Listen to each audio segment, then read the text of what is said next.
Formerly suicidal redditors, what's something that kept you alive a little while longer and helped you to get through the dark times in your lives? The Marvel Cinematic Universe. Every time I came close to ending it, I would always think I can't not see how all this will end. By the time Endgame came out I was doing so much better. This is dumb but I'll post anyways. Depression caused me to eat less and lose weight. So I decided to try and use that to get in shape. I started running whenever I felt depressed. Too tired and hungry to kill myself. Let's just say I ran a lot in the start. Eventually, my body became a working project. I wish the answer wasn't so selfish, but it's the truth. After I tried several times, but survived, and it left me in a real strange position. I wanted to die, had tried, and was still alive. I decided that everything was bad as it could get, and I might as well throw caution to the wind and just live my life without worrying about what anyone thought, or worrying about things going wrong. Things would either change or I'd try again until I succeeded in dying.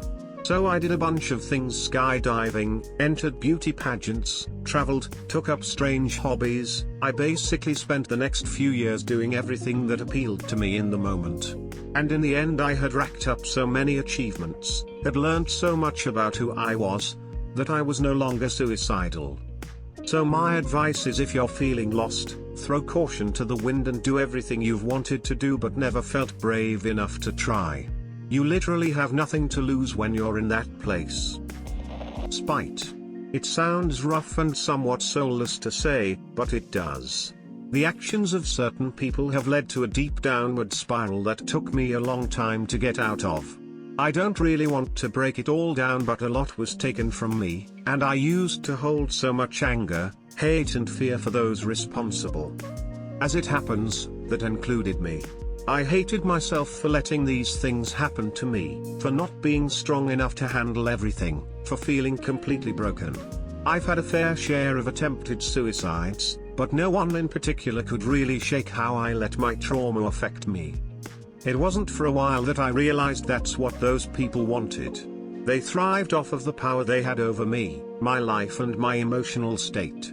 If I try to be the best person I can be, that's a certified fuck you to them. I live content with the knowledge that are people out there that want to see me crumble to the ground and wither away at their feet. And THW knowledge that I won't give them the satisfaction. That, and I don't believe in an afterlife. I figure that the absolute worst of human experience that I could potentially have to go through is worse than complete non-existence. So sometimes when things are rough and I don't necessarily have a concrete someone to blame, then I tell myself to stay alive through curiosity. I want to know how bad things can get. Things change for better or for worse all the time, and I will be fine with either result. Either change still brings a new chapter into my life, one that I'm eager to experience and compare with the previous ones. The good and bad in life are still life, and life is worth seeing through to whatever end it brings you. Just keep moving. Don't give your mind too much time to wander in those dark places. Please bear with my English, I'm French. Lost the love of my life 1 year ago. She committed suicide after dealing with severe depression. I was the last one she called before she drove her car at high speed into a container. The saddest part is I missed that call, and I'll have to live with that for the rest of my life. I've been thinking about killing myself so much that it almost feels like I'm halfway there already. But I've seen the effects of suicide with your surroundings. Needless to say, it's devastating. One thing that makes it easier is to keep moving. Don't stay put. Go for a run, or a walk if you can't. MLK once said, if you can't fly then run, if you can't run then walk, if you can't walk then crawl. But whatever you do, you have to keep moving forward, and I live by those words every single day. Keep yourself busy, hold on to that glimpse of light. Eventually, it will get better and you will be able to look back and say that you survived. Here I am, a grown-ass man tearing up in the middle of a fast food writing this down.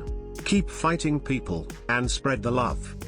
I miss you, Cookie. Until we meet again, keep an eye on me. My boyfriend's love for me, the light he still saw in me when I hated myself. I'm not out of this hole, but thanks to everybody for the advice and reminding me there is a light. This one might not be super popular, but I got invited to a Bible study. Not even by someone I was close to, she was a friend of a friend. A tiny piece of paper inviting me to hang out with people, eat pizza, play games, and learn about the Bible. I hated being home, so I figured why not? That was in 2007. My best friend found my note about a year ago. He sobbed and held me and begged me to stay alive. It was the first time I felt like someone cared about me. I stayed alive for him, and thankfully I was able to find a good therapist and get put on medication that makes every day a bit more bearable. One person, and they aren't in my family. He's my lad. The fact that I saved a friend from killing herself, and when she confessed that I did that, I just couldn't let her relapse into that again and make her feel like she failed in helping me. Putting her down made such an impact I just couldn't face the fact that I'd let her down. I sometimes think I got lucky, cause even when I was at my worst I knew I wasn't rational and that I was sick. So while my suicidal behavior was treated mostly with meds and I feel like I just lucked out in not killing myself, the work has been in trying to stay healthy. And now, when I feel I might be relapsing, I run through all the things I never would have had if I had killed myself before. 4 beautiful and cheeky and mischievous nieces/nephew, new friends, a job I love, my own apartment, and the world is so fucking beautiful. Family, friends, and a hefty dose of LSD, shrooms, and a mighty cola at the peak. I met God but wasn't a death kind of thing. Like a rebirth. Still have down the street cuts on my arm from blacking out on 50 milligrams of Valium and a plethora of other substances the night I was gonna jump from a bridge. It's all good though. Life is good now. I really wanted to finish the games I was playing at those times. Problems are temporary. Death is forever. Existential non-acceptance. If I knew what came after, I'd have done it 10 times over. Ween. I got to see the ending of Berserk, One Piece. Maybe a few more HXH chapters and 2B like sex spots. The thought that I still hadn't finished the Minecraft mod I had been working on for 4 years at that time. I can always kill myself tomorrow. Day MT. My dog. I was living in a tent from 16 to 19 on dope. That can be scary as hell when a girl and alone, so I got Bentley. My little pocket pit, and he's my everything. Both I and him have literally almost died on separate occasions trying to save the other. Him covered in scars from when he was attacked by a pit bull damn near 80 pounds bigger than him, and the only way I could save him was prying him from the dog and letting it attack me while a friend took my unconscious boy inside. And he saved me when my ex was beating me so badly he bit him and was strangled to the point his eyes had blood vessels burst, and that led to me seeking help, cause once he touched my dog everything had changed, because I may not have loved myself but I love Bentley. And as you can imagine, all that crap and not having anyone got me down. And I've always been an addict. My first self-harm was cutting. And I have had horrible ups and downs and a few hospitalizations as a teen for hurting myself, of failed suicide attempts. But once I had Bentley, where would he go? I was homeless and all he had. Shit, we spent all day every day together. I bottle fed this little guy, he was world. I couldn't abandon him. And he deserved more than living in a tent at the park. Though he always has seemed so happy and satisfied with me when no one else was, I couldn't leave him and let him be another statistic in a shelter. I'm 25 now and have apt and stability. In fact, I'm laying in bed with Bentley now halfway across the country, and I still have days I wanna die, but how could I leave him? And this year is even more of a commitment to stay on this earth. I got a Norwegian forest cat kitten. You can't be homeless with a cat, that's not fair, so it's the ultimate responsibility to myself to not lose my apt or fall back.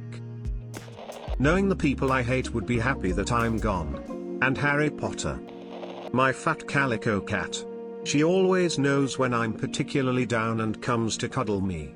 Absolutely no fear of anything, and probably has a death wish herself. Who would keep her cranky ass from killing herself if I'm not around? Not succeeding at it.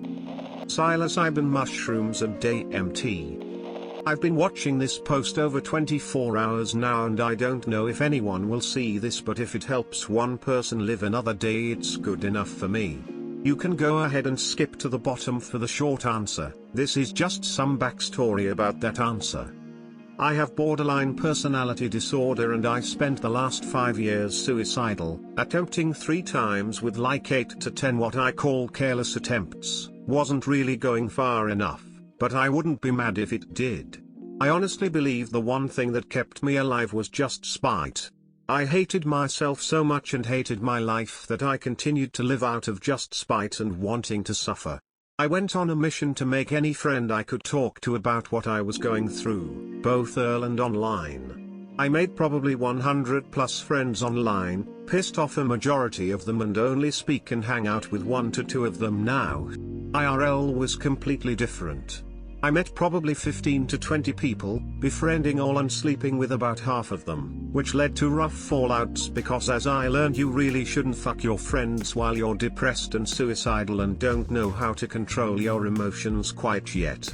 All in all, I spitefully went to therapy and spitefully sought friendships for years and years because I was so determined to prove I was better off dead and nothing could prove otherwise. Yet here I am still, stuck in quarantine, waking up to my beautiful girlfriend and our loving dog while finishing my degree this semester. I have so many physical and emotional scars from my past, and so many regrets of things I did to myself and others, but I don't regret failing to prove I don't deserve to live. It does get better, and you do matter no matter how much you tell yourself you don't. I wish I could tell anyone who's suicidal the secret cure and save them all the pain and heartache they'll go through to find it. However, the only thing I discovered was living long enough to find it.